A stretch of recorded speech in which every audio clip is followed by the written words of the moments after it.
Afin de simplifier le démarrage de vos programmes, nous avons créé un fichier qui s'appelle masterbflex.agn. Normalement, vous devriez toujours démarrer avec ce fichier. Ce fichier contient des configurations de base qui permettent de bien fonctionner avec la carte Bflex. Enfin, ces informations-là sont nécessaires, entre autres, pour bien accéder aux entrées-sorties.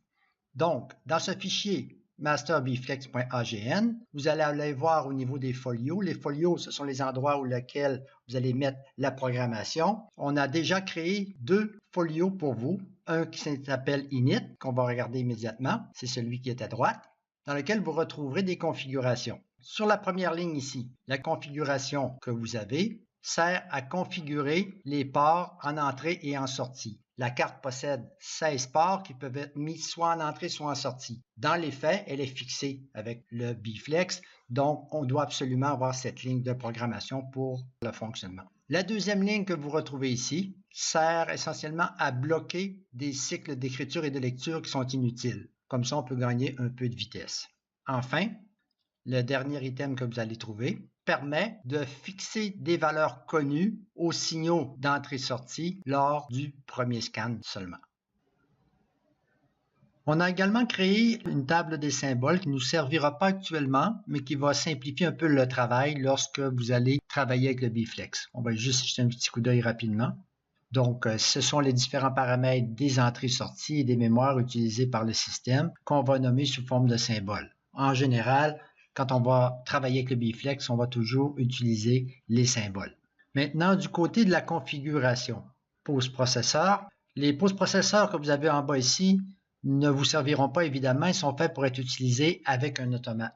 Dans notre cas, nous n'avons pas d'automate. Donc, c'est le PC qui sert d'automate. Le programme est exécuté par l'ordinateur. Ce que nous avons, c'est d'abord le temps d'exécution qui a été modifié. Par défaut, il vient à 50 millisecondes et nous l'avons abaissé à 20 millisecondes. 20 millisecondes sera votre scan time. Le driver d'entrée-sortie, dans notre cas, vous allez utiliser le Bflex AD. Nous l'avons déjà inséré. Par exemple, si vous voulez enlever un driver, vous faites enlever. Pour en ajouter un, vous allez vous promener dans la liste. Vous allez trouver ici le Bflex AD.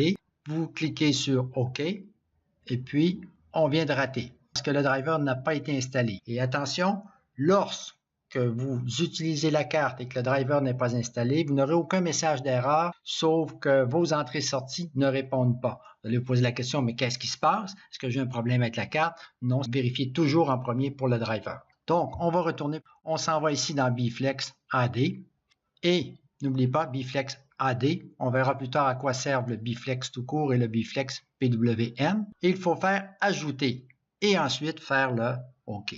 Vous venez d'installer le driver.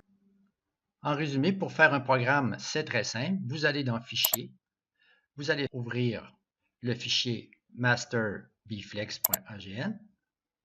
On va le sauver sur un nouveau nom.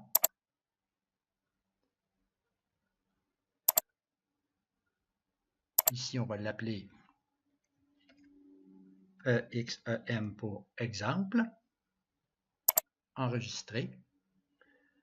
Maintenant, pour programmer, vous devez programmer dans les folios. Soit, pour l'instant, c'est le folio 1 qui va être utilisé.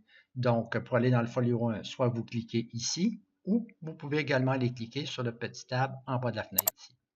À partir de là, vous serez prêt à programmer. Par exemple, dans ce cas-ci, une transition. Dans ce cas-là, une étape, etc. Mais nous reviendrons sur cela un peu plus tard.